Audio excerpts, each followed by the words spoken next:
The U.S. Supreme Court today rejected the idea that state legislatures can have absolute power in regulating elections. The High Court affirmed the ability of state courts to intervene when legislatures overstep their authority with regard to, among other things, redistricting and deciding how and when elections will be held. Specifically, it upheld the North Carolina Supreme Court's decision to throw out a congressional districting plan that considered excessively partisan. But the ruling is seen generally as a restraint on the overreach of state lawmakers.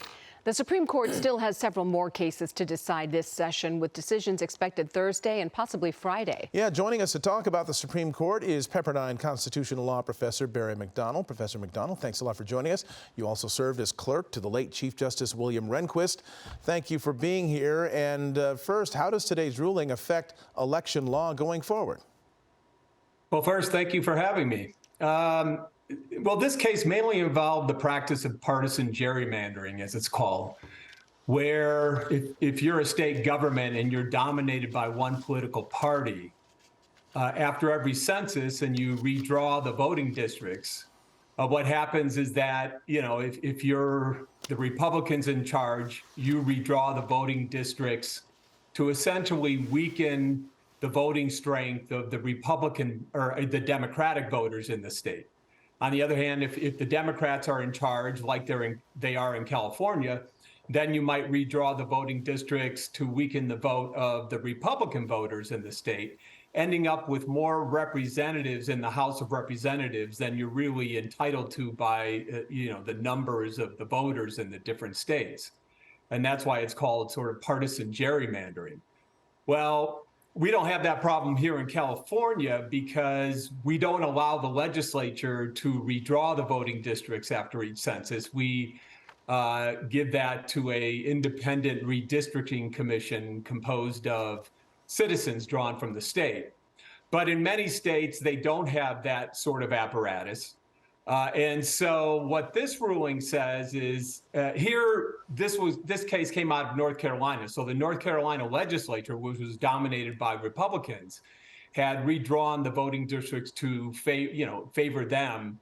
And when the state Supreme Court invalidated those as violating the right to free and fair elections in the North Carolina Constitution, what happened was then the state legislature went to the United States Supreme Court and said, well, there's a provision in the Constitution called the Elections Clause that gives the legislature exclusive say over how they draw these districts.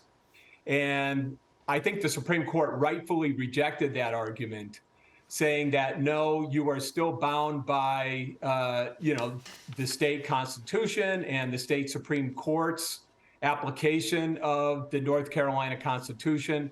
So I think this ruling is healthy for democracy. It's going to say to legislatures, either on the right or the left, that if you're going to, attempt to weaken the votes of the voters of the opposite parties, you may have oversight by the state Supreme Court and state Constitution in terms of preventing that from happening.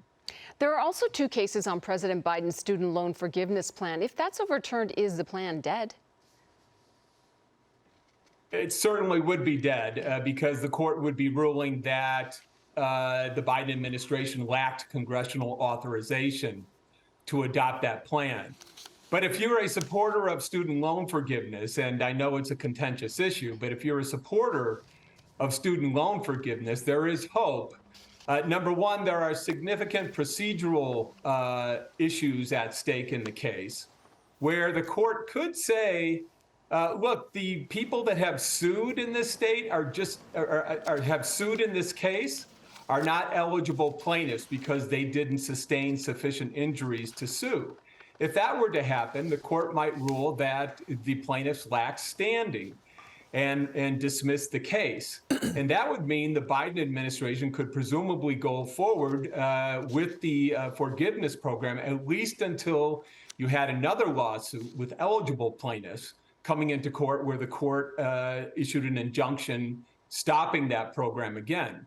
And there are some other ways that even if the Biden administration were to lose on the merits, if the court were to find that there were eligible plaintiffs here, the Biden administration could look to other laws in which to enact a student loan forgiveness program.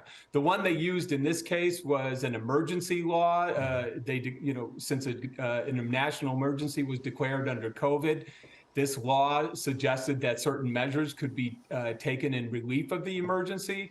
But there are certainly other laws that the Biden administration could look to enact a similar program where the authority to do that might be more clear. There are two cases coming up that involve affirmative action. How do you see a Supreme Court ruling in this case affecting college admissions, for example?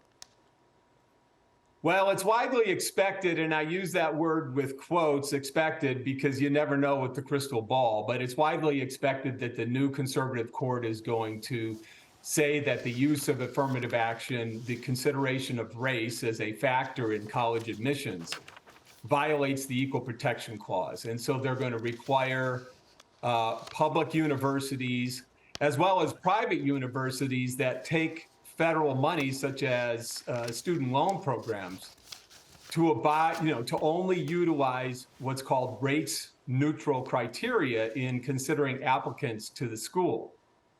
And what that's going to mean is that if the universities wish to continue to enroll diverse student bodies, as I'm sure they will, they're going to have to resort to non-race criteria to do that, like looking at social backgrounds, economic backgrounds, cultural backgrounds. And that's not, in a lot of universities' perspectives, that's not the ideal solution because they do not believe they can enroll a sufficiently racially and ethnically diverse class just based on those factors alone. Yeah. All right. A lot to look forward to. Thank you so much for your time, Professor Barry McDonald. Thanks again for joining us. Thank you for having me. Yeah.